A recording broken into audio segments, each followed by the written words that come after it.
Good morning, everybody. I want to welcome you to the May edition of the Science Communication webinar.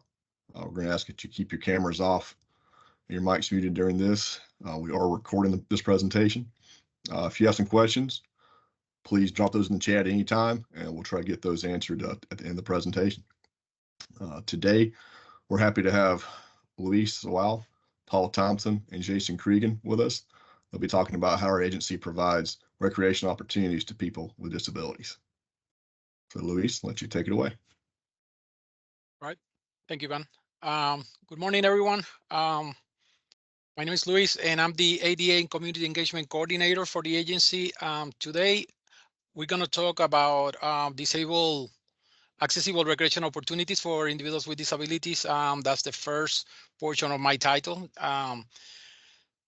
And it's going to be divided in two presentations. First, I'm going to give you an overview of what the agency has to offer and how we got there.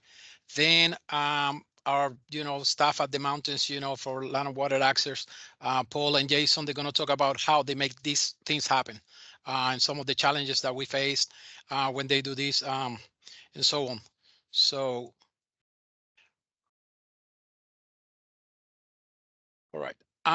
We have a little bit of a ADA statement in our mission. We believe everyone deserves access to wildlife-associated recreation opportunities, regardless of their physical, cognitive abilities.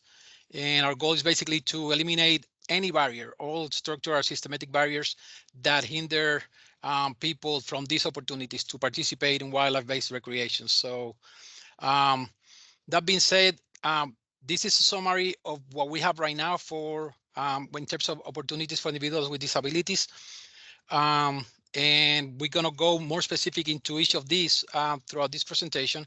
But right now we have 9 track chairs spread out throughout the state. We have 10 hunt master units, 39 accessible hunting blinds. As of last summer, they, staff would keep building them and developing them and so on. So we have probably more than 39. We have 9 shooting ranges that are accessible for individuals with disabilities. We have both launch areas that are accessible for individuals in a wheelchair-bound wheelchair. Access roads, we have disabled permit hunts, different tiers. We're going to talk about those later too. Licenses for veterans and total disabled individuals. Also for individuals that are blind, they have free fishing licenses. Home certifications. There's 12 tackle loaner programs with adaptive fishing equipment right now, and we manage over 200 boating access areas across the state. And again, all this continues, we keep building them and developing them as we speak. So these numbers might not reflect the actual number, but they're very close. How we got here, where we are right now, at least, I've been with the agency for a little bit under 3 years. But in 2018, there was a study made, by the, Engineering Land and Water Access. They needed to find out more information because we keep running out to individual constituents that complain about lack of access and access. And we've been building using ADA code, with compliance. But that code has limitations, is basically covers the bare minimum of a disability. So there's a whole lot of range of individuals with disability or disabilities that go above what the ADA code offers. And it's very hard to be able to provide access to, especially the more severe levels of disabilities. But that doesn't mean that we should not try. I mean, and again, just because we belong code doesn't mean that the area is accessible for some. So that was one of the main challenge we have. And when this study happens, they interview, they got, survey to over 1,400 people, which, over 1,356 had a disabled license of any sort, hunting or fishing. 75% of them use our game land, so they're familiars, so actually 20% of them were basically game land users. 75%, they have familiar with it. But only 16% knew about the tier homes that we have and other programs. 88% of them have never participated, and almost half of them were willing to provide additional information. So with that in mind, we needed to make sure that our information got out there and make sure that people know about what we offer and engage with them to improve participation. So some of the major findings on this study, number one was lack of communication. What is going on and what is available? Where would they have that information? Um, we have also lack of ADA complaint infrastructure, which we're complaining with ADA is just sometimes the requirements, they needed more. They needed more, a little bit more access and so on, especially when it comes to boating areas and places like that. Um, so the lack of program opportunities for disabled sportsmen also, they complain that we have too few tier hunts, um, not enough species diversity when it comes to, hunting and all that, and regulatory restrictions and issues, that came up. Moving forward a little bit in 2021, we did some focus groups with our uh, basically social science and our team and our agency strategists. We conducted more focus group to get more specific information about it. And our social scientists, Christina Watkins, Catherine Yule, and the strategists at the time, Julia Whedon, they did an awesome job interviewing a whole lot of, we did, I don't know how many, a bunch of focus groups for disabled license holders. And what we obtained from them was more detailed information about their needs and their preference when it comes to opportunities. From that, we gathered that information. We developed an action plan to put this into works, prioritizing in these things. We need to engage with the disabled community more. And we were able to develop a group we're going to talk a little bit about later to provide that provide us feedback about where we come in short when it comes to access. We need to think outside the box, go beyond the ADA code, and try to be creative about it and basically tailor what we have to our users' needs. We need to explore a more diverse range of tier huntings and fishing programs. Uh, Improvement in our game lands, all that came up. We need more access when it comes to kayaks, and boat ramps. A lot of people complain that they cannot do it by themselves. They needed extra. We needed to redesign. This came over and over and over our website. Our website at the time was hard to follow and maneuver. And that's something, that our team in the communication marketing and digital engagement have done wonders. We're going to see that. And revitalize the track program. That's something also that we have put a lot of effort, a lot of money into it, and it's working really well. So with that action plan, and basically the action plan looks something like this with, some paper, and basically we have a time frame, tentative time frame of when we're going to do things and how we're going to do it on that. And one of the main things was the website. The website at the time, it was hard to find information. We have a lot of individuals telling me, hey, why do I have to go through the whole website to find what you have for me, what you have for individuals with disabilities? So our team there, we're working very close with Heather Hugh Jones and Jody Owens to focus on the disabled access portion of the website, but the team there, revamped the whole website. It's very visual now, very easy to follow. Basically, point and click. You go to our website. In the bottom left, you have that disabled access.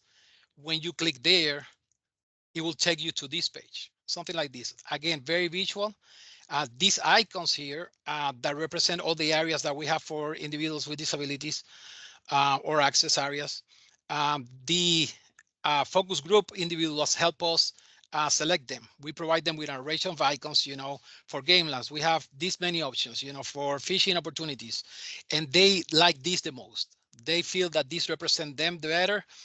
They were happy with them, so we follow their lead, and this is what we use in our website. So what I plan to do is show you each of these areas. And I didn't want to go to the website because sometimes in Teams it's hard to go back and forward. So I put all this in a presentation just to have an idea what is there, what we offer. And so if you, someone, your family, friends, want more information, you know where to find it and how to find it. So the first one, Gamelands Access. For that, we have, when you go to the page, it's going to be the one on the left, and you're going to see this, you know, description of the Gamelands and so on and so forth. You have more information about them. Qualifications for the Disabled Sportsman Program and applications, and all that information is there.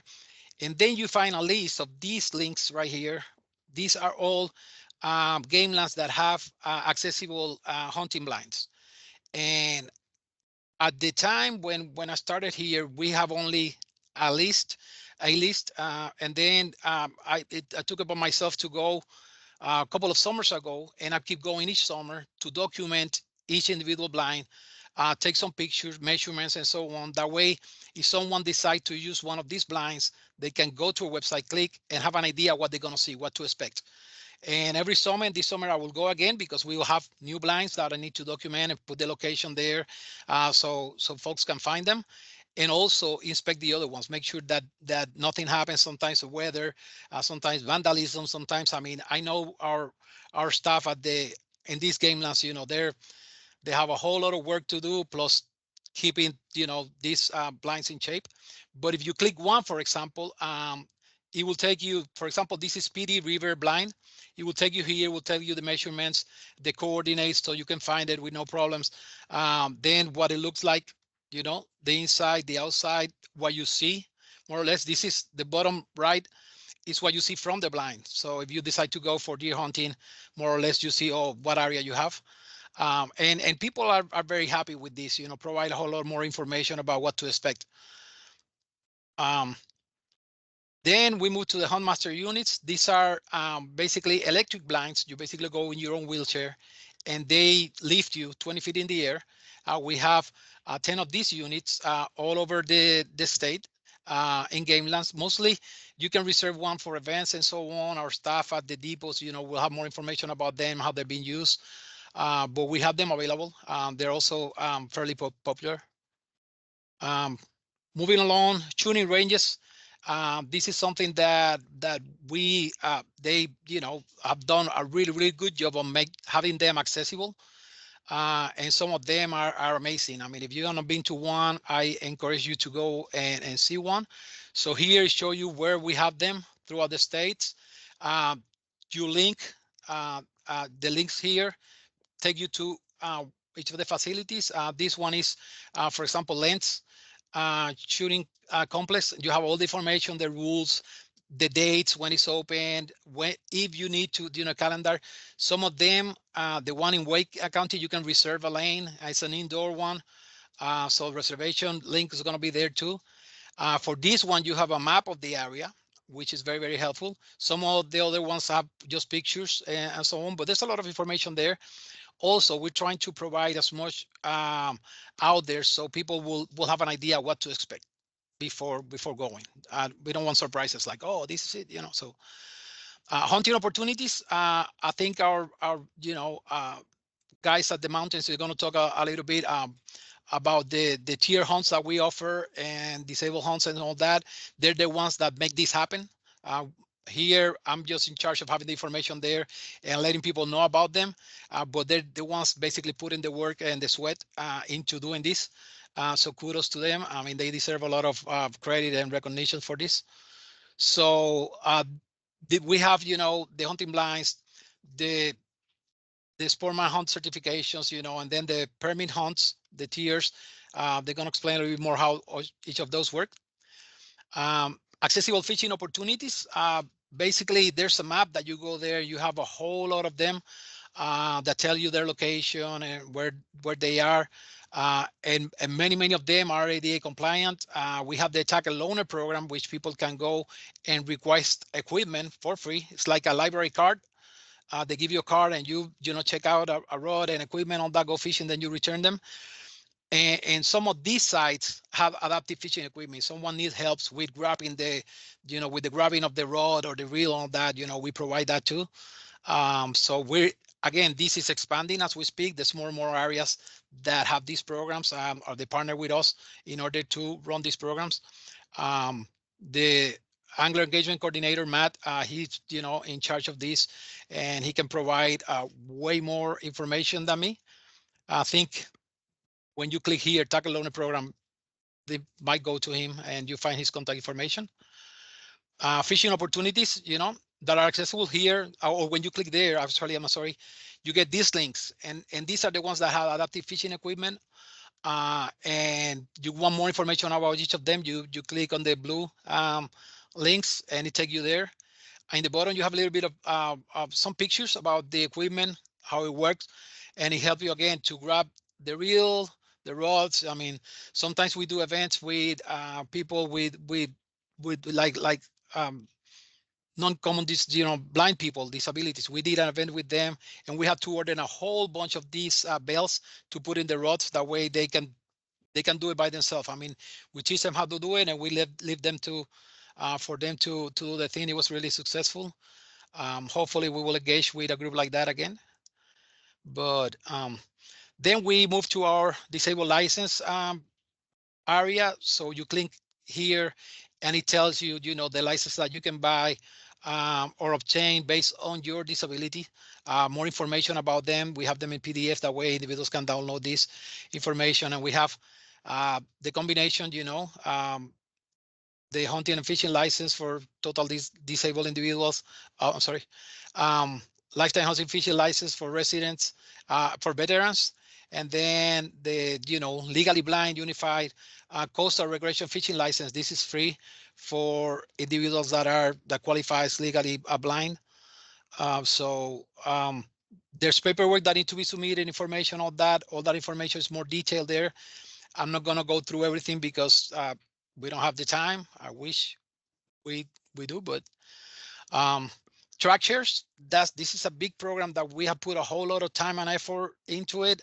I'm heavily involved with this. Yes, I'm the track share guy now. I guess that's one of my titles, hats. But we needed, that's one of the things. We have them and we were using in events and all that, not the way to maximize their potential or their availability. So a lot of people got into thinking about this, and we determined that the best action going forward was to spread them throughout the state.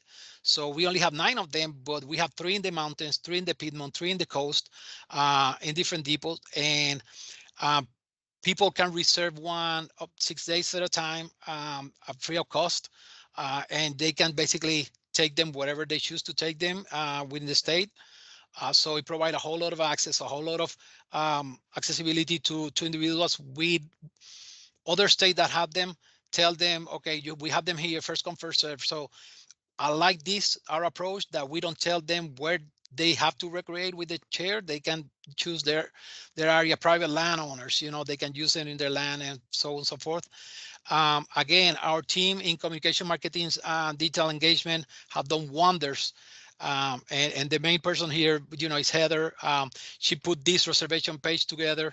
It's working really well. People, that easy to follow. The feedback have been really, really good. It's color coded by depot. So if you're looking for a specific chair, you put the location here, and the calendar will tell you if the chair is available or not. And if it is, you can reserve the chair.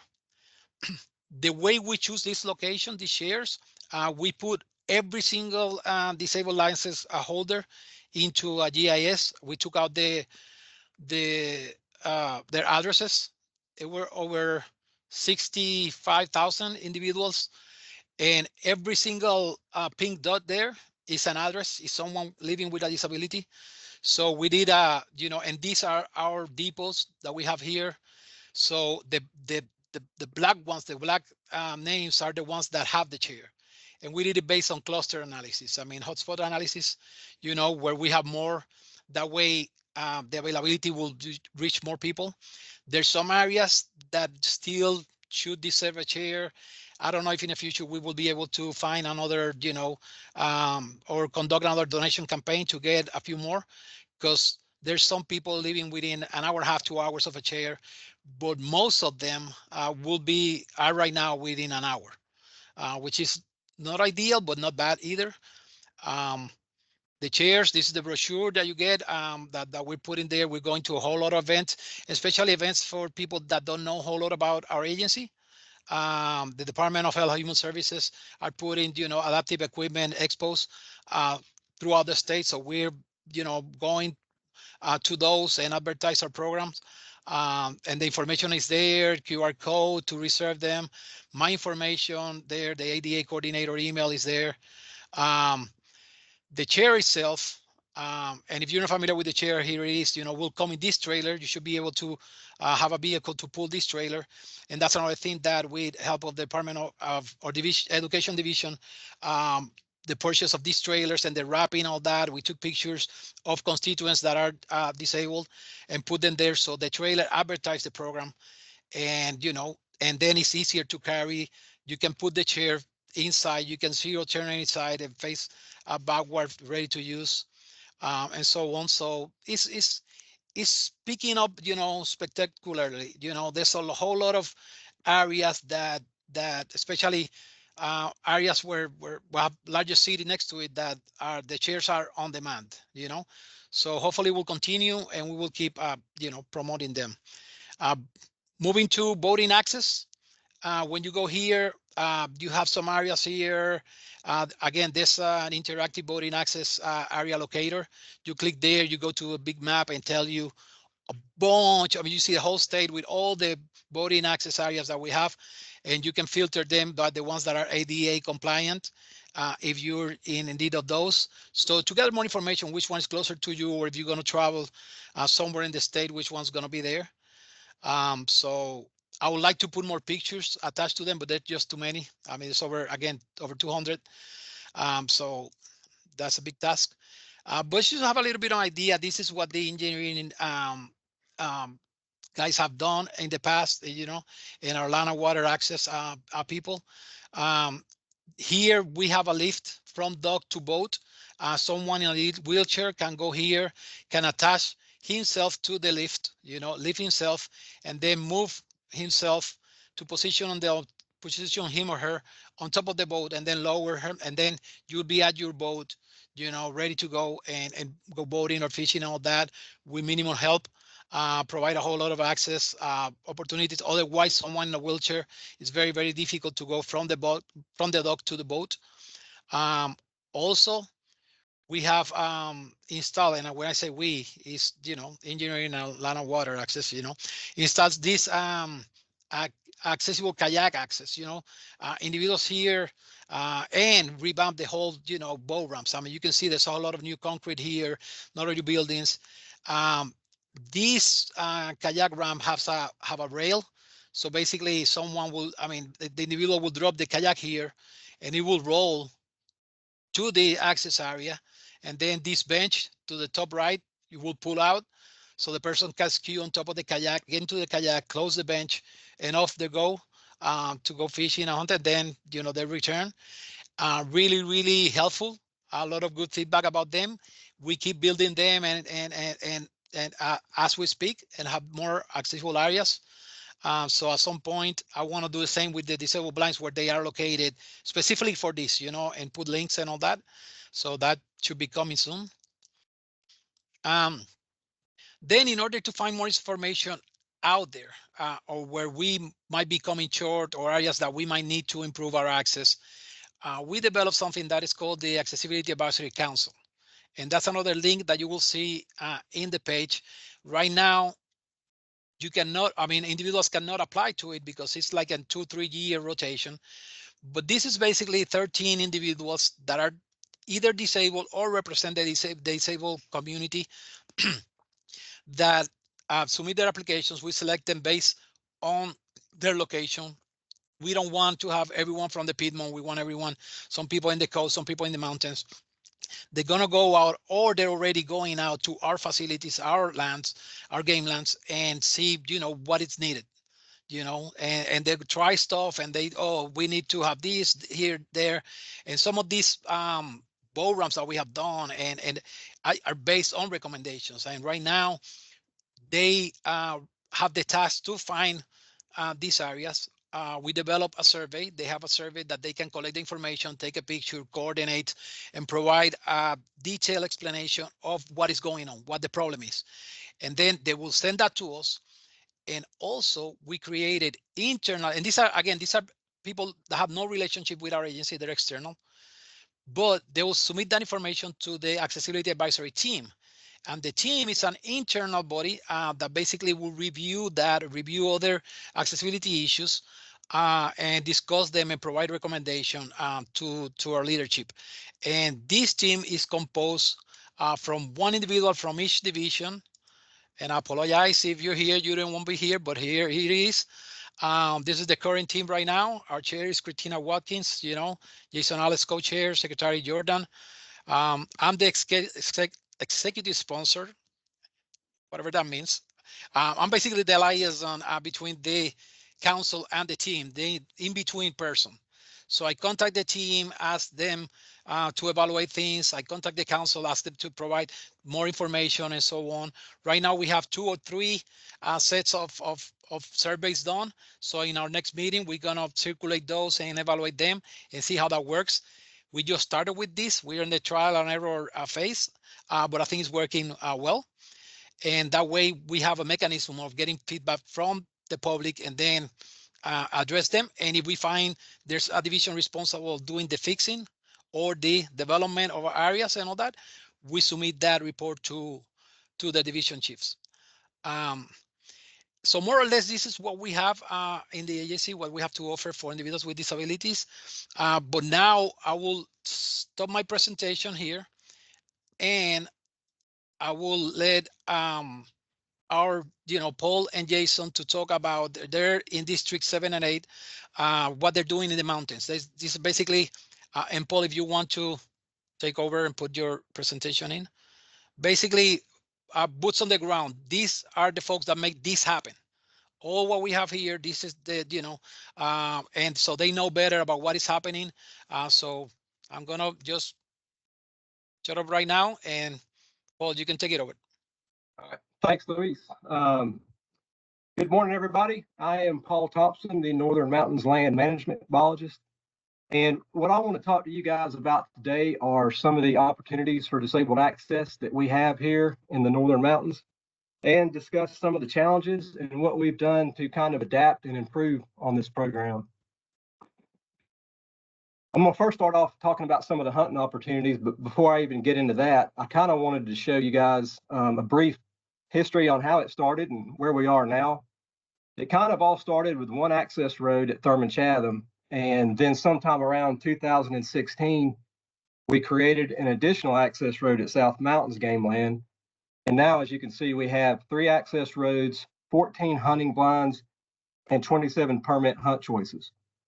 And it's also worth noting that the U.S. Forest Service did have a disabled hunter program that it gave qualifying individuals access behind locked gates.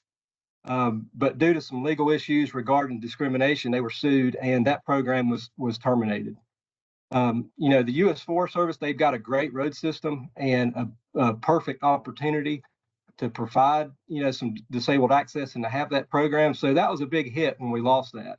And, still 15 years later, I'm still fielding calls from disabled hunters saying, hey, where can I get behind a gate on Forest Service? Some of the hunting opportunities that we have up here in the mountains, the Northern Mountains, we have hunting blinds, we have access roads, we have track chairs, we have the Huntmaster mobile hunting blind.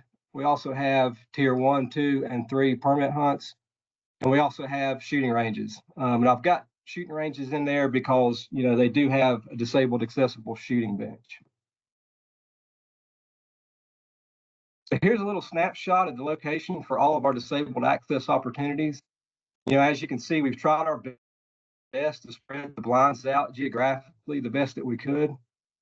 We've got an access road at South Mountains Game Land. We have one at Johns River, and we have one at Thurman Chatham. And that cluster of blinds you see close on the northwest of Morganton, that's Johns River Game Land, which is a permit-only area.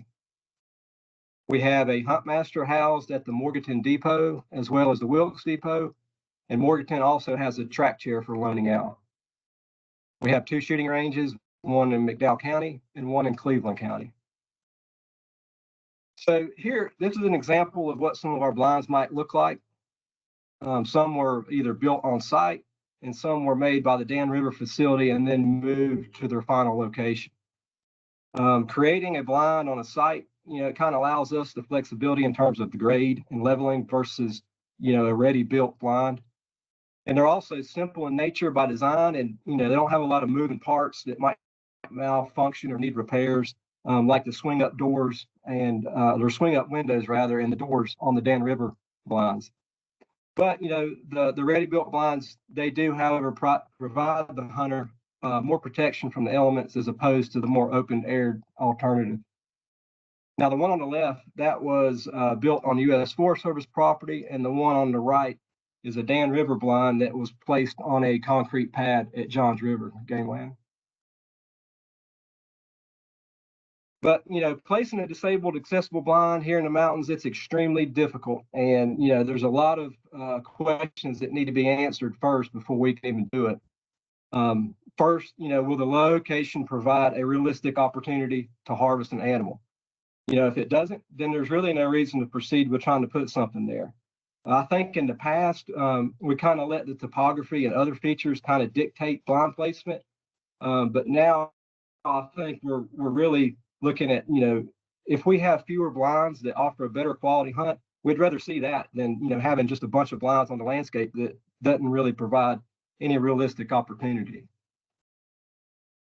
And we're not exactly overrun with deer in the mountains, so, this makes it a lot harder for us to try to find these spots. Second, is the topography suitable? Unfortunately, most of our game lands are steep and rugged, and that just compounds the issue. And lastly, can we put a parking area close by to the blind, and ideally, will it be somewhat hidden? All these answers, all these questions, they need to be answered. And, if you can say yes to all those, then yeah, we've probably got a good opportunity. Along with our blinds, we also have several access roads that provide a varying degree of opportunity.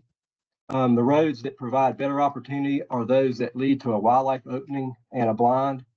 The first, that road on the upper left, the green that's planted, that's Thurman Chatham. That was the first disabled access road that we had. In all honesty, it was just a point A to point B, from one gate to the next.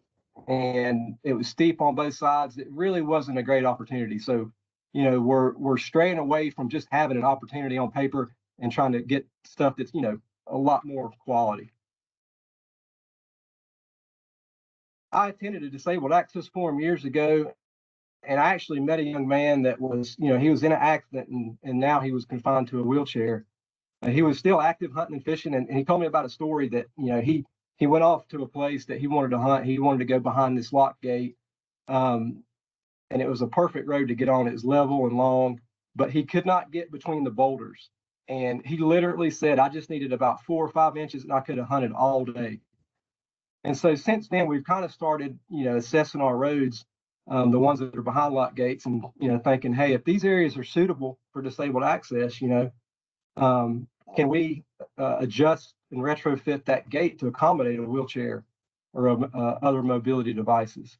So the gate on the left, it's a good example of one that does provide suitable access. And the gate on the right is a prime example of one where, we could move that boulder over just, 15 inches or so, and that would provide access to somebody that was in a wheelchair or another device. We're not saying that all gates should be retrofitted. The road behind the gate would need to be fairly level, with good substrate, and also in an area where, 4-wheelers or other similar trespassing hasn't been an issue or shouldn't be one in the foreseeable future. So here's the Huntmaster. This seems to be a favorite among our disabled hunters, and rightfully so. Each year, these units are loaned out to organizations for disabled hunts, and they're also used during our Tier 3 hunt at Johns River. These units are great for their mobility and the sight window, but maintenance costs, they can be expensive if you need to refurbish or make repairs to these, but they are invaluable. These units, they offer just a great, unique experience, and they play a very large role at our Tier 3 hunt at Johns River. We also have numerous permanent opportunities that provide high quality hunts in addition to our other opportunities. We have 3 types of tiered hunts. The tiered 1 hunts are those on game lands where areas and access have been designated for disabled hunters, but these are not a part of the permanent hunt system. This would be like one of our access roads. The tier 2 hunts are those on game lands that are included in the permanent hunt program. And then the tier 3 hunts are commission facilitated and assisted hunts that are located on game lands. Now, what you see here, that list, that's the number of hunt choices that we have for each hunt. And then when you factor in the quota, it equates to 22 folks, disabled folks, getting to deer hunt, 30 getting to dove hunt, and 5 folks having the opportunity to harvest a turkey. And the Thurman Chatham hunts there, those are point of sale. And without a doubt, our biggest disabled access opportunity occurs each fall at Johns River with our Tier 3 event. Enforcement and our land and water staff, they work hand in hand to deliver a unique experience, and they provide a full service hunt. Everything to dragging the deer out, gutting, processing, everything is handled. These folks just show up. They enjoy spending time with us. We enjoy spending time with them. And it's just really a great event that everybody looks forward to every year. And the Morganton crew, they work hard, making sure the food plots are successful. And each blind has a great opportunity to see a few deer. The lunches, they've been graciously provided in the past by a local Chick-fil-A and the North Carolina Disabled Sportsman. And we also have a local meat processor who donates their services to any successful hunter. And it's really a phenomenal hunt. We hope to expand these Tier 3 hunts at Johns River and maybe add an additional one in the future. And lastly, we have 2 shooting ranges in the Northern Mountains. One is the McDowell County Shooting Range, and the other is the Foothills Public Shooting Complex in Cleveland County, both equipped with a disabled accessible shooting bench. Now, I want to talk a little bit about some of the challenges we face here in the mountains, providing these type of opportunities. Obviously, the biggest enemy is topography, for obvious reasons you can see in the picture, and also is land ownership. Some of our blinds and fields that we had disabled access to were actually located on U.S. Forest Service property, and we are. Sometimes we're at the mercy of their changing management objectives. And so in this case, that middle picture, that actually used to be a field that we had a disabled access on. And it has been converted into a parking lot to accommodate a newly constructed trail system nearby. We also have extreme weather that can compromise our disabled access roads and put them out of commission for a lengthy amount of time. And the weather also, it takes its toll on wooden blinds by the way of rot. And what isn't too rotten to hold a piece of paper, a paper target, it also gets shot at. But luckily for us, most folks have been generally respectful of our structures, and vandalism really hasn't been a huge issue. And moving forward, we have a lot of ideas and ways to expand this program even further. We're currently working with the North Carolina Forest Service to enroll one of their properties into the permit hunt program, and this will add another disabled deer hunt. We will be adding a new permit-only game land in the near future in Burke County, and this will also provide an opportunity for another disabled hunt. We have a student that's wishing to build another blind at Thurman Chatham, and we're continuing to have discussions with the U.S. Forest Service regarding gate access and adding more blinds on their property as well. We're also talking with the National Wild Turkey Federation about purchasing aftermarket blinds to be used on the game lands, and we're investigating options maybe moving towards non-wooden aftermarket blinds that are more weather resistant. And we're also planning to retrofit some suitable gates to allow for better access and also highlight these in the map book. We also plan to require any new trails constructed on the game lands to include adaptive use when built and designed. We also plan to continue monitoring usage and evaluate our efforts. And one idea we had was also the possibility of maybe putting a sign inside the blind with a QR code, and that would send them to somewhere where they can make suggestions or ways to improve our access. Now, this picture here, I have to give David Stewart credit and those guys in the Southern Mountains. This is not Northern Mountains, but I stole it.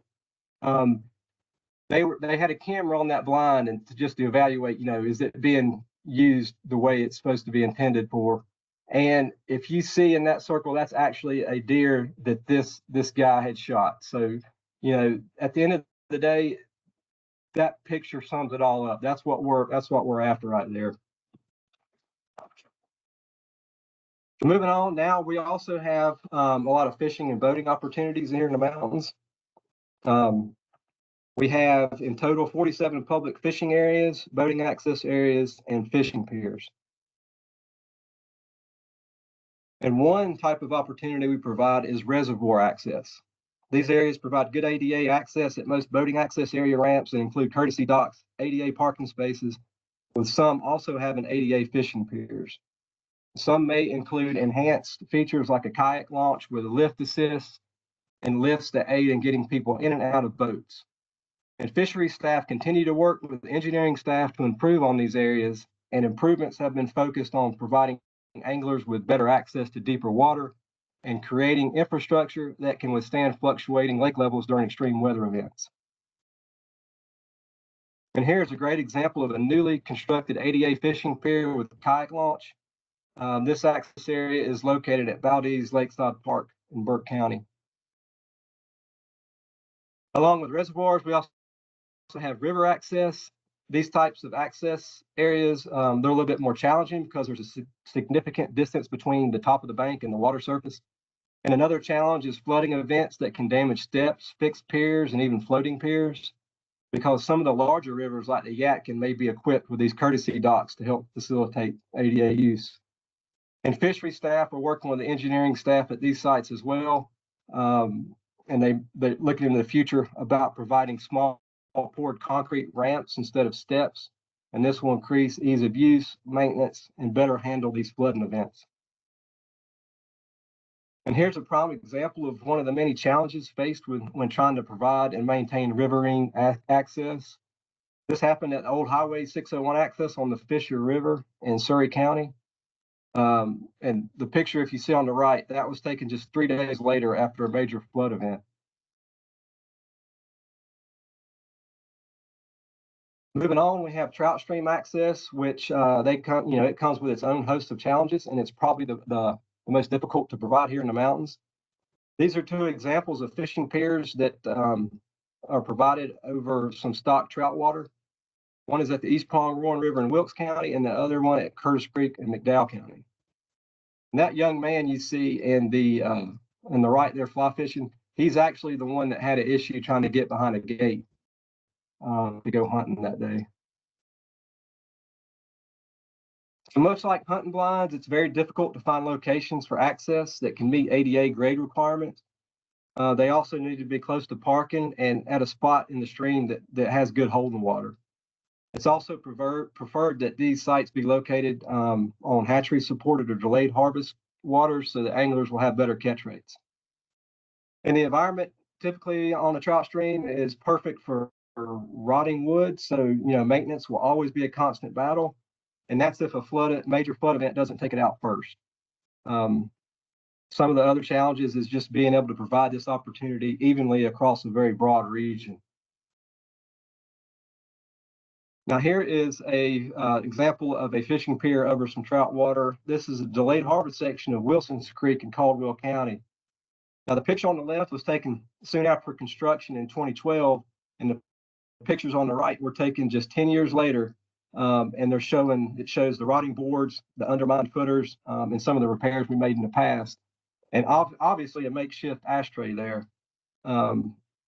But due to safety concerns, this pier was eventually removed and it no longer exists. So this is one of those locations that would be a good candidate for an alternative access that utilizes an on-grade concrete slab with a replaceable bumper stop and steel safety rails. So moving forward, we're reassessing where we build these ADA accesses to make sure that they're in the right locations. We plan to monitor the ADA structures we build to see if they are being used by the intended user groups. We're continuing to work with engineering staff to identify potential cost-saving alternatives that provide the same level of ADA access. And we'll also continue to partner with other agencies, counties, and municipalities on future opportunities. And that's, that was, I know that was a little quick. We've got a lot more opportunities than what I've highlighted, but just trying to give you guys a shot of what we're doing on the ground here and some of the challenges that we faced and ways that we're trying to improve and adapt. Luis, did you have anything you wanted to add to that, or Jason? I think I'm good. I mean, thank you so much for that. And one of the things that I might add is like here with our team of social scientists and our agency strategists, we are already in discussions, to develop, like you say, like we need to have like a QR code to put inside of these blinds. It's going to be like a satisfaction survey with, comments, questions, concerns, just to see how their experience was, how can we improve in the services or the facilities. And also, we also talking about having another QR code put in boat ramps when it comes like to try to improve disabled access. But because some of the users only, if you're a boat user, you don't have to have a disabled boating, license or registration or anything. So we don't know who uses a boat that might be disabled, but we want to know where these, accessible, ramps and all that might be needed the most. We're thinking of going to boat ramps and put in front under the disabled parking space a QR code for them to provide, about their needs. Would you like to see a device like this kayak, the accessible kayak launch here or not, or so on? We'll take you to a visual survey. We're still in the works, but hopefully a little bit after the summer, we will have those two ready to go. My aim is at least the one for the blinds to have it done before the deer season. That way it will be there and start collecting the information. So stay tuned.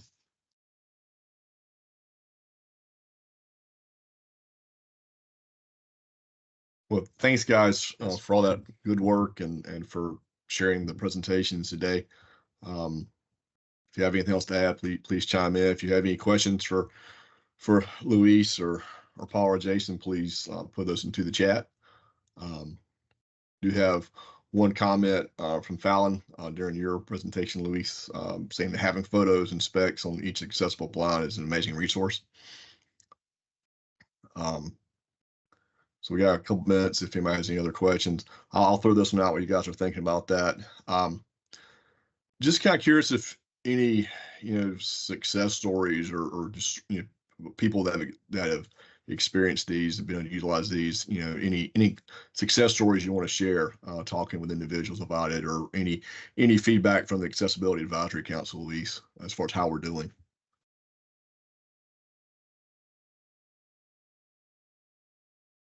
We have few emails that we have received, people praising, at least on my end, my main contact is the people that are reserving the structures and all that. They're extremely, grateful to have them there. And because one of the main questions we have, especially for people not that are our usual constituents, they don't hold the fish, they maybe city people, they see the structure, they go crazy, like, will this go to the beach? I spent $10,000 on an electric wheelchair that got stuck the first second that we touch the sand, and things like that. So we have a lot of people, excited about it, very happy about it, on that. We do need to keep improving on what we have. I'm pretty sure the guys using the blinds, I mean, we receive feedback from them.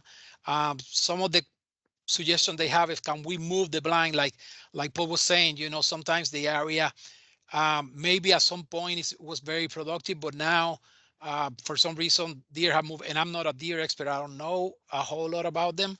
I can ID one, but I don't, but can we move these blinds to areas that might be more productive, so increase the chances of a successful hunt and things like that? But people are very grateful of what we're doing and very cooperative. We do go to a lot of events. I didn't want to have a whole lot of or for this to be an event presentation, but we're documenting, we have pictures, we have idea later on. hopefully, probably next year, I can, do this again and focusing on the engagement side of my job and what many people here in the agency are doing when it comes to events and engagement and getting these guys into the hunt, into the experience and go from there. But, but what we have not get is a whole lot of extra negative feedback. Like these people, they know this is not easy, it's challenging. And we need a lot of resources, people, money, you name it, feedback, so. Okay, thanks, Luis. Heather commented these are great resources and asked, how do you get the word out to the general public about the resources? All right, that's really good question. And like I said, I've been going to a whole lot of non-traditional Wildlife Resources Commission events. I'm going to a lot of city events, and these have opened the door to more and more and more invitations. Right now, we have done, and when I say we also include the Angler Engagement Coordinator, the education, Matt Rieger, because they have the adaptive fishing equipment. These are adaptive recreation events. And basically, again, these are individuals that have no knowledge, not only that we have this equipment, but they have no knowledge about our agency itself. They're not hunters, they're not anglers, they don't know about us. And so we're going there and have this exposure, and they're, how many, there's a whole lot of them that ask to get a picture with the tractor, please move out of the way, tractor, boom, get the information, and they have been inviting us to many, many events. Today, we received another invitation for an event in Charlotte that to promote, what we have. And this is going to be more of an event / of discussion, not really an expo event, which is, really good. And that's one of the many things we're doing. We're promoting this website. We created a bunch of rack cards with the information there. Again, we're spreading those in different areas. I might want to try to get a whole lot of these cards and go to different offices of people that deal with, or help the disabled individuals. Here you go. Can you advertise this for us? That way, individuals can go to the website and see what we have and what we offer.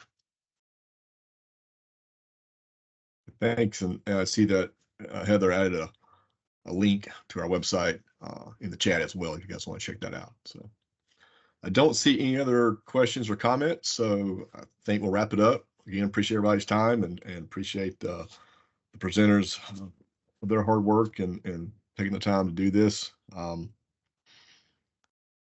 recording of this will be available in the future on YouTube. We'll send an email out when that's available. And please join us for our next science communication webinar. That will be on June the 11th.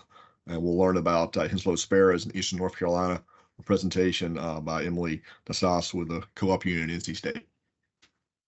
Thanks again, everybody.